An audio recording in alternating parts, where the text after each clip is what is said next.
Esports means sports to me in general. I'm not a big sports person, and watching esports gives me the same exhilaration that I feel football players feel. I see sports in 10 years being bigger than sports. I mean, it's huge. All the kids today, they don't play sports, they play video games. So in 10 years, what do you think? They're going to be adults, they're all going to be watching esports, for sure. Now that we have Twitch, now that we have all these sponsors coming in, we have Red Bull, we have ESPN, we have all these people looking into this. It's happening. It's becoming a reality.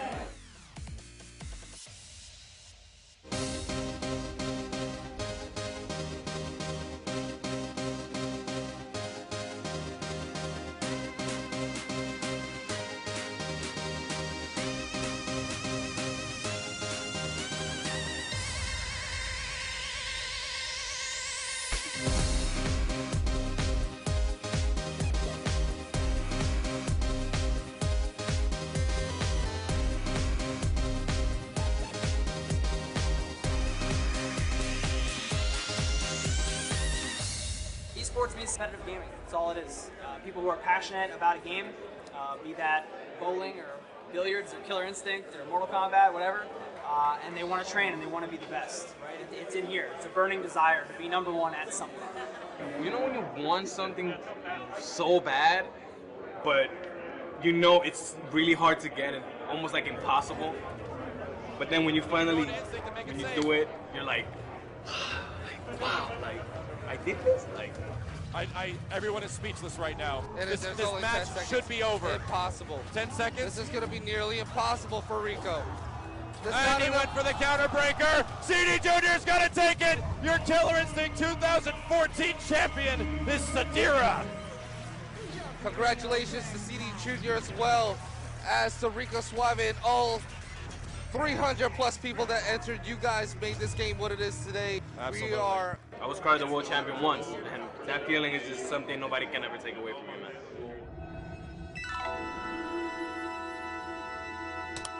Man, it's funny. So, if I had to talk about my first platform for video games that I ever played on, it's the arcade. Because I'm old.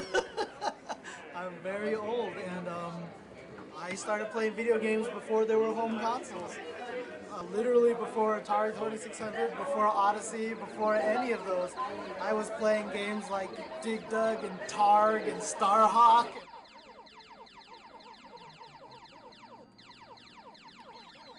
Welcome back to the very first That's Incredible video game invitational. On your mark. Get set. Go.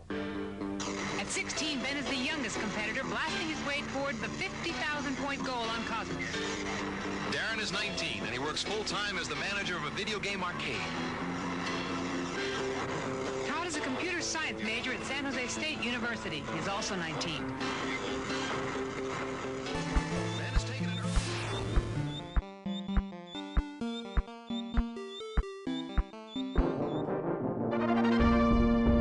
The very first tournament I got into, and people are going to laugh, this was in 1992 at Blockbuster Video. It was Donkey Kong Country on the Super Nintendo. It was who can get the most bananas in 5 minutes. I didn't know nothing about it. My mom and sister said, hey, there's a tournament. So they jacked me up on Mountain Dew and honey roasted peanuts for 3 weeks ahead of time just to practice this and go to a tournament. And I ended up getting first place. I mean, we got, a couple of free video games, participation medal, stuff like that. I was like, this is cool. This is great. And then, of course, GoldenEye came out, Mario Kart 64, everything competitively started going, so you have your Knicks and Ant tournaments.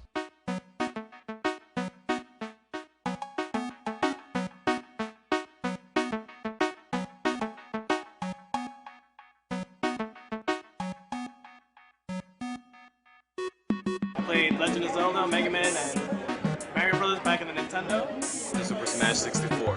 007's Agent Under Fire. I originally started on the Nintendo. We used to play Duck Hunt. Diddy Kong Racing on the N64. I mean, I started gaming on the original NES, 8-bit, playing Contra and Ninja Turtles. Been gaming all my life. I was always interested in this kind of stuff when I was a kid.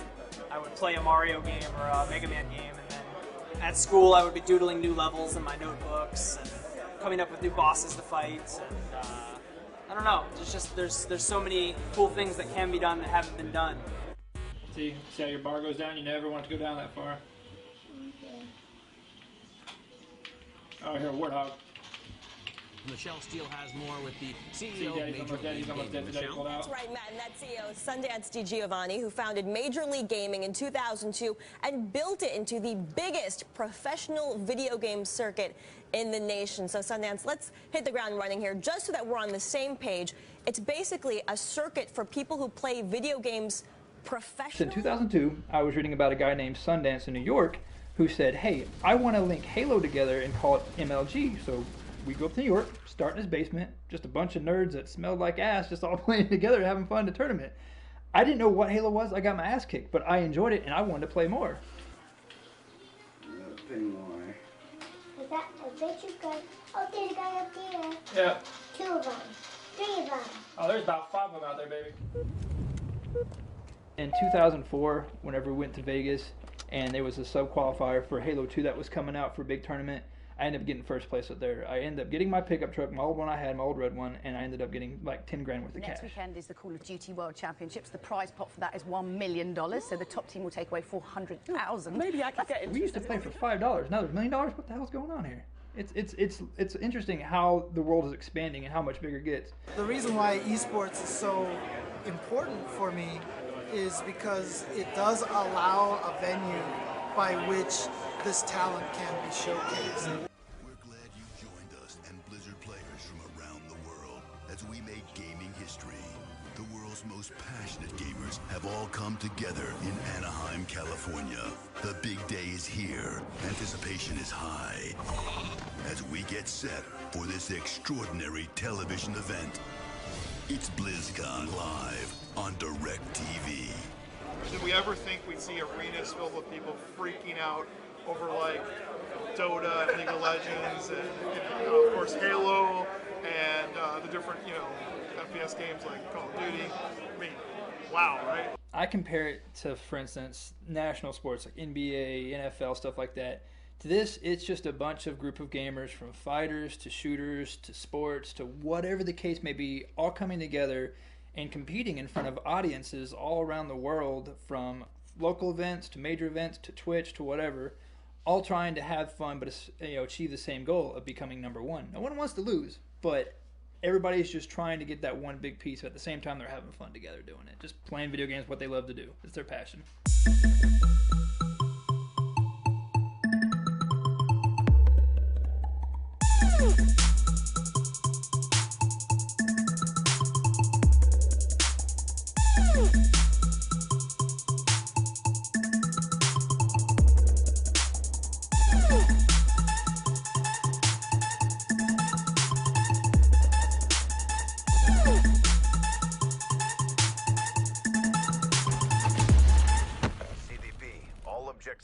Esports gives us the opportunity to at least turn it into a real industry where people can make a living off of this. Players can make over 6 figures. I mean, it's like any other sport. There's prize earnings plus endorsement deals. Okay, so you basically host these professional competitions. Yep, we all over the country, 6 this year. Okay, so you guys have raised something like $50 million in venture capital since 2002, raising $10 million last December alone. But today in the past, I've had actually cash flow come in when I was competing hardcore, going to different events. They're like, all right, well, here's a $1,000 spending limit while you're out there. Get yourself some T-shirts, some food, etc. And then they'll go and they'll pay for plane, they'll pay for hotel, they'll pay for taxi, all that stuff. So basically, they're giving you a business trip in a way, but you're still representing that company while you're out there.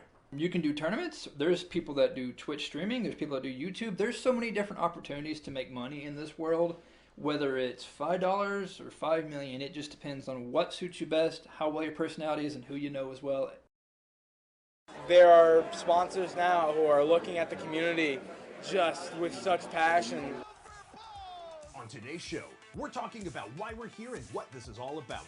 We're recapping the top esports news, including major upsets. ESPN's picked it up. Yahoo's picked it up. There's actually a couple of NBA different teams, owners that are picking up esports. So we know you're a business guy. You're the owner of the Mavericks. You're huge on Shark Tank. So I think that people kind of want to know what's bringing you here. Are you going to be buying a team? Are you investing? I see it expanding and blowing up the world as far as actually becoming a professional sport in everybody else's aspects.